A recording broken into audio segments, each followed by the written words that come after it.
Bertrand Guez est responsable des investissements et des prises de participation au sein du groupe CIC Crédit Mutuel.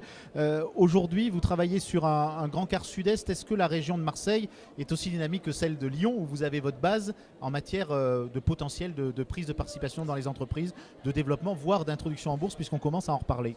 Écoutez, je vais peut-être vous surprendre, mais depuis 7-8 ans, on investit plus dans la région des Bouches-du-Rhône qu'on investit dans la région lyonnaise, par exemple, avec une douzaine de prises de participation dans des secteurs très très diversifiés qui vont des agences de voyage à la location de matériel de TP jusqu'à des équipements pour les plateformes offshore. C'est une preuve du dynamisme d'une région que le capital des sociétés s'ouvre?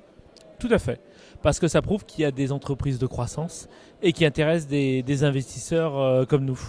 Les gens qui participent à ces opérations, ils cherchent des coûts financiers, ou bien c'est quand même des opérations de long terme, ça peut être des partenaires solides pour les entreprises? Nous, notre volonté, en travaillant sur nos fonds propres, les fonds propres du groupe Crédit Mutuel CIC, qui est le groupe bancaire le plus solide d'Europe, ça encore, les stress tests l'ont encore démontré.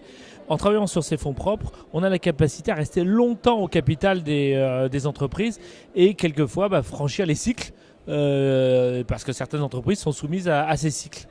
Avant, c'était un peu difficile de parler de l'ouverture du capital. Il y avait une certaine notion de vivons heureux, vivons cachés. Aujourd'hui, un chef d'entreprise, c'est forcément quelqu'un qui doit être ouvert sur son environnement.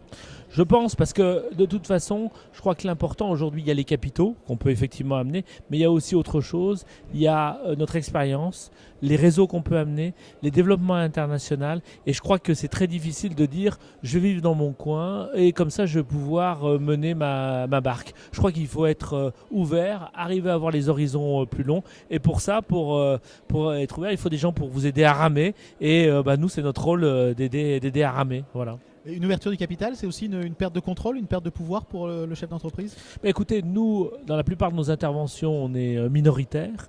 C'est le dirigeant qui décide. Nous, on apporte nos conseils, nos réseaux, mais au final, sur les décisions importantes, c'est lui qui décide. Il nous écoute pas, mais je dirais, il assume ensuite ses décisions.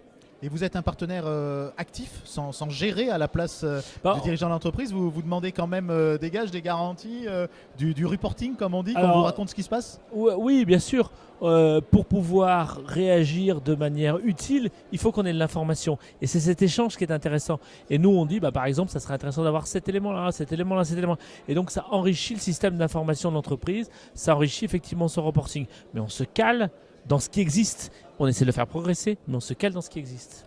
Est-ce que ça vaut le coup aujourd'hui de faire des opérations d'ouverture du capital qui sont quand même un peu compliquées? Il faut s'organiser, il faut trouver le bon partenaire, alors qu'on peut emprunter à des taux pratiquement négatifs aujourd'hui si on a besoin d'argent?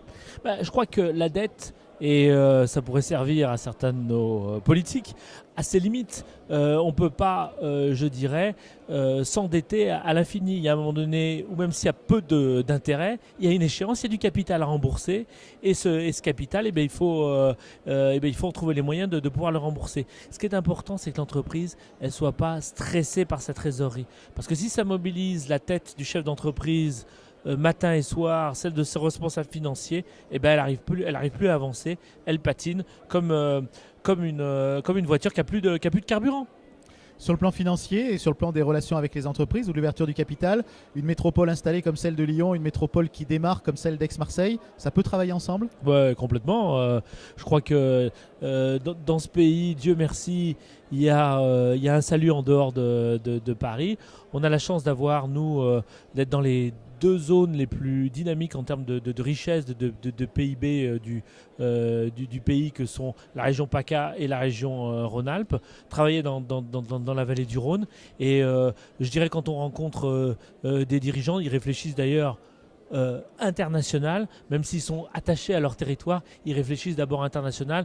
Et vu de Singapour ou de Los Angeles, que vous soyez à Nice, Lyon ou Marseille ou Montpellier, ça change pas grand-chose. Merci Bertrand Guez. Merci.